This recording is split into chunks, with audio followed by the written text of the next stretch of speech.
Hello everyone, welcome to my channel. In today's lesson, we'll know about the gerund. Бүгінгі сабақта ағылшын тіліндегі маңызды тақырыптардың бірі герундий туралы білетін боламыз. Let's get started. Герундий дегеніміз не? Алдымен осы сұраққа тоқталайық. Gerund, яғни герундий, етістікке ing жалғану арқылы зат есімге айналуы. Мысалы, cook тамақ пісіру, не істеу, не істейді деген сұрақтар қойылатын болса, cooking тамақ пісіру, не деген сұрақ қойылады. Teach үйрету, оқыту, teaching үйрету, оқыту. Қазақ тілінде бірдей аударылғанмен, орыс тіліне аударып көрсек кішкене түсініктірек болады. Мысалы, teach преподавать, teaching преподавание. Герундий қазақ тілінде жоқ, ал ағылшын тілінде өте көп кездеседі. Gerund герундийдің аты қорқынышты болғанымен біліп алсаңыз өте оп-оңай. Яғни етістіктің бастапқы түріне ing жалғасақ, герундий пайда болады. Сонда не істейді дегеннен не шығады. Яғни етістіктен зат есім жасалынады. Герундий жаққа, райға жіктелмейді. Бұл сөздердің алдына артикль де қойылмайды. Жекеше, көпше түрде болмайды. Ол қазақ тіліндегі тұйық етістіктер сияқты. Мысалы, көру, жүзу, тұру, ойлау, бару, келу. Герундийді present continuous етістігімен шатастырмау керек. Мысалы, playing basketball is my favorite sport. Екінші сөйлем, we are playing basketball in the yard. Екі сөйлемнің қайсысында герундий бар? Дұрыс, бірінші сөйлемде герундий. Playing basketball. Баскетбол ойнау менің жақсы көретін спортым. Ал екінші сөйлем present continuous шағында тұр. Біз аулада баскетбол ойнап жатырмыз. Яғни, қазір болып жатқан іс-әрекетті сипаттап тұр. Ал енді герундийдің қай кезде қолданылатынын білейік.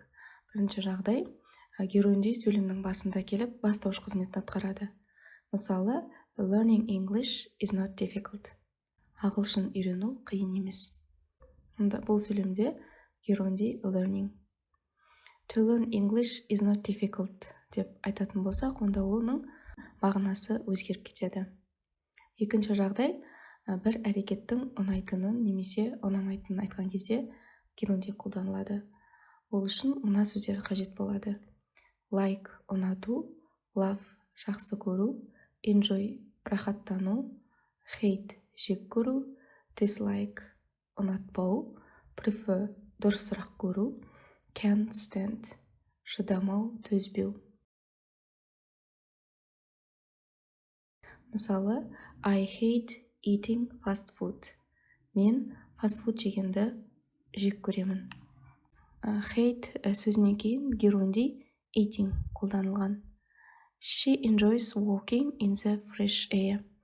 Ол таза ауада серуендегенді ұнатады. Enjoys етістігінен кейін walking герундий келіп тұр. They prefer traveling by train.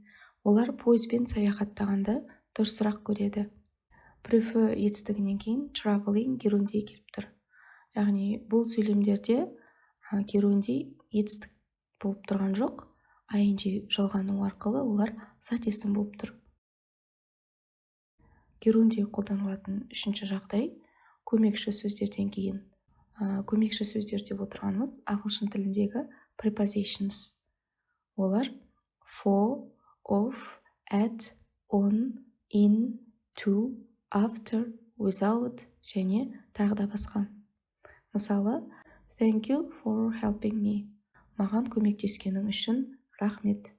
Thank you for, яғни for көмекші сөзінен кейін helping герундий болып тұр. We think of going to the cafe. Біз кафеге баруды ойлап отырмыз. Think of көмекші сөзінен кейін going герундий қолданылған. Dana is interested in learning Turkish. Дана түрік тілін үйренуге қызығады. I'm not good at climbing mountains. Мен тауға өрмелеуден онша емеспін. Тағы бір мысал, You will never speak English without learning grammar. Грамматиканы үйренбей, ағылшын тілінде сөйлей алмайсың. Without дегеніміз болымсыз мағынаны білдіретін preposition. Осы көмекші сөзден кейін де герундий қолданылады. Төртінші жағдай, it's no use, it's no good, it's not worth немесе it's worse фразаларынан кейін де герундий қолданылады. Мысалы, it's no use arguing about it. Ол туралы ұрсысудың пайдасы жоқ. It's no good trying. Тырысудың пайдасы жоқ. Яғни it's no use, it's no good фразалары пайдасы жоқ деген мағынаны білдіреді. It's not worth paying more. Көп ақша төлеуге тұрмайды. This video is worth seeing. Мына видеоны қарауға тұрарлық. Ал герундийдің болымсыз түрін жасау үшін герундийдің алдына no және not сөздерін қоямыз. Мысалы, no parking. Тұрақтауға болмайды. No park деп айту қате. Автокөлікті тұрақтауға болмайтын белгілерде кездестіруге болады. Сонымен қатар бұйрық райды білдіретін бұл сөздерді әртүрлі белгілерде кездестіруге болады. Мысалы, no sitting, no littering, no smoking. Тағы бір мысал. I prefer not wasting a lot of time. Мен көп уақыт жоғалтпауды дұрысырақ көремін. Prefer етістігінен кейін not wasting болымсыз герундий келіп тұр.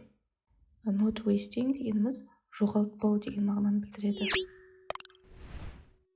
Жалпы, герундийдің алдында қолданылатын арнайы етістіктер бар. Ол етістіктерді төменге жазып қойдым.